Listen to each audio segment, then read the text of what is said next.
अशफाक को डॉक्टर साफ अल्फाज में बता देता है कि उसके दिल की हालत बेहद खराब है और तुरंत शहर जाकर और टेस्ट करवाने होंगे क्योंकि लक्षण साफ तौर पर ओपन हार्ट सर्जरी की तरफ इशारा कर रहे हैं। अशफाक ये सुनकर घबरा जाता है, लेकिन अपनी जान की बजाय अपनी बेटी सुंदरी की फिक्र जताता है और डॉक्टर से कहता है कि वह सिर्फ इतनी जिंदगी चाहता है कि अपनी बेटी को सुरक्षित भविष्य दे सके। इसी दौरान घर वापस आकर अशफाक सुंदरी को सख्ती से समझाता है कि वह दरवाजा हमेशा बंद रखा करे क्योंकि वे अजनबी शहर में अकेले रह रहे हैं और हर खतरे से बचना जरूरी है।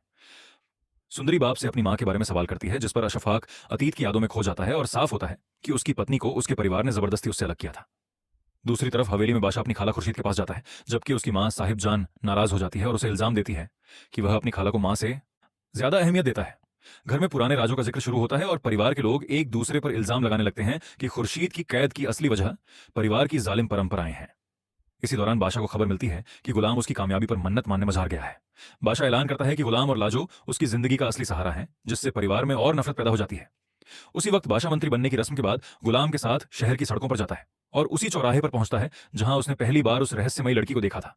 बादशाह ऐलान करता है कि वह उस जगह पर अपनी मोहब्बत की यादगार बनाएगा। गुलाम इस फैसले पर एतराज करता है, मगर बादशाह साफ करता है कि वह उस लड़की को ढूंढे बिना सुकून हासिल नहीं कर सकता।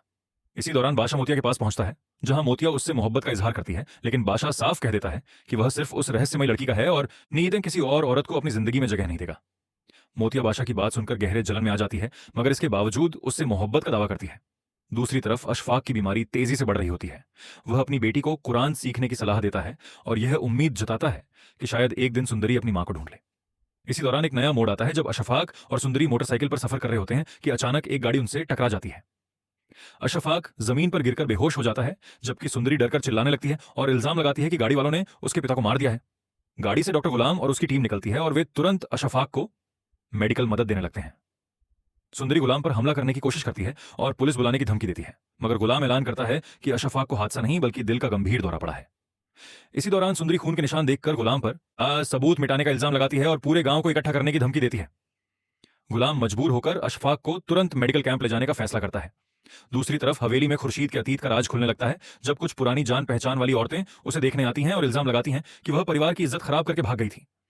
खुर्शीद गुस्से में सबको कमरे से निकाल देती है और ऐलान करती है कि एक दिन यही हवेली तबाह हो जाएगी। उसी वक्त साहिब जान सबके सामने खुर्शीद को पागल करार देती है और दावा करती है कि वह 20 साल पहले मानसिक मरीज थी। यह बात परिवार के अंदर नई दुश्मनी को जन्म देती है और पुराने राज और गहरे हो जाते हैं। इधर मेडिकल कैंप में डॉक्टर गुलाम अशफाक का इलाज शुरू करता है और ऐलान करता है कि उसकी हालत बेहद नाजुक है और तुरंत सर्जरी के बिना जिंदा रहना संभव नहीं। सुंदरी डर से टूट जाती है और गुलाम को धमकी देती है कि अगर उसके पिता को कुछ हुआ तो अनेर वह उसे जेल भिजवा देगी। उसी पल अशफाक को होश आता है और वह कमजोर आवाज में सुंदरी का नाम लेता है, जिससे सुंदरी को यकीन हो जाता है कि उसका पिता अभी जिंदा है।